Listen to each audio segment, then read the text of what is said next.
কিন্তু ওর মতো কিছু কাউয়া আমাদের দেশে রেখে গেছে। ওবায়দুল কাদের ছিল না সড়ক পরিবহন ও সেতুমন্ত্রী? আমাদের বর্তমানে একজন সড়ক পরিবহন ও সেতুমন্ত্রী আছে। রবিউল ভাইয়ের বক্তব্যগুলো যখন শুনতাম 22 সালে, 23 সালে, 21 সালে, 20 সালের দিকটা, তখন দেখতাম ওনার থুতির যে কি জোর। আসলে ওনার থুতিতে যেমন জোর, কাজে যেমন জোর নাই। ওনার হাতে মন্ত্রিসভার দায়িত্বটা দেওয়ার সাথে সাথে ওনার যে একটা ভয়ঙ্কর রূপ, ব্যর্থ রূপ, এটা হয়তো আমাদের মাঝে বেশি উঠতেছে। রবিউল ভাইয়ের মন্ত্রিসভাটা হয়তো বেশি দিন টিকবো না, কারণ তারেক রহমান তো বলছে যে 6 মাস পর সবাইকে মূল্যায়ন করা হবে। আচ্ছা, তাহলে রবিউল ভাইয়ের কিছু ব্যর্থতার কথা বলি।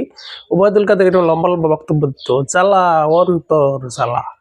তো রবিউল ভাই ঠিক অমনি বলতেছে, উনি বলছে যে কদিন আগে তো বলছিল যে সমঝোতা, তারপরে হইলো আপনার বর্তমানে উনি বলছে না যে ঈদের সময় ভাড়া বাড়বো না, বরং কিছু পরিবহন ভাড়া কম নিতেছে। মূলত এটা দেখা মিথ্যা কথা।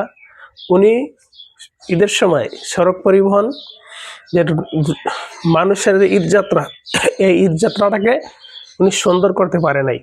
কারণ সদরঘাট লঞ্চ দুর্ঘটনায় 2 জন বাপ ছেলে মারা গেছে। এটা কিন্তু সরকারের ব্যর্থতা। যদিও ওই লঞ্চের রোড পারমিট বাতিল করা হয়েছে, এতে পেট ভরে নাই, ওই জীবন ফিরে পাওয়া যায় নাই। তারপরে কুমিল্লায় মঞ্জুরুল হক চৌধুরীর এলাকায় ট্রেন দুর্ঘটনায় 12 জন নিহত হয়েছে। মূলত ট্রেন দুর্ঘটনাটা ঘটলো কেন? এটা উনি রেলমন্ত্রী না? আচ্ছা, ওনার ঈদের আগে, উনি তো দায়িত্ব নেওয়ার পর প্রায় 1 মাস সময় পাইছে। ঈদের আগে কোন কোন রেলের জায়গায় মানে সমস্যা আছে, মানে রুটগুলাতে, ও দেখা উচিত ছিল, উনি দেখে নাই। তো এটার দায় কিন্তু ওনার। তা বিশেষ করে মানে তেলের যে বিষয়টা, উনি কি বলছে যে তেলের কোনো ঘাটতি নেই, কিন্তু এখন তো বিতর্ক বাড়তেছে।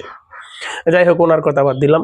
জ্বালানি মন্ত্রী কি বলে, বিশেষ করে আমাদের মহাসচিব সাহেব, ওনার মতো মন্ত্রীর মুখ থেকে যদি শোনেন যে তেলে যুদ্ধের কারণে তেল সব বিভিন্ন কিছুর দাম বাড়তে পারে, অর্থমন্ত্রীর এইসব কথা যদি বড় রাজনীতিবিদরা বলে, এগুলি আসলে কি জানেন, ভালো কথা না। কারণ আমাদের দেশের যারা ব্যবসা করে এরা তো চোর। রাজনীতিবিদদের একটা বক্তব্য শোনার সাথে সাথে এরা বাজার প্যাকেট করে। প্যাকেট বুঝছেন, মানে পেঁয়াজ রসুন কোন বাজার জিনিসটা ট্রান্সফার বাজারও, মানে সরকার ইঙ্গিত দেয় ওই জিনিসটা আগে গোডাউন করে লাই, লুকায় লাই, বেশি দামে মুনাফা আদায় করার জন্য। অতএব এইসব বক্তব্যগুলো আসলে দেশের মানুষের জন্য কাজে আসবে না। এসব বক্তব্য না দেওয়া আমি মনে করি ভালো। অতএব যুদ্ধের কারণে যদি দেশের কোনো ক্ষয়ক্ষতি হয়, এটা আমরা সকলে বহন করব। আমি মনে করি রাজনীতিবিদদের বক্তব্যগুলো আরো সাবধান সচেতন হয়ে দেওয়া উত্তম।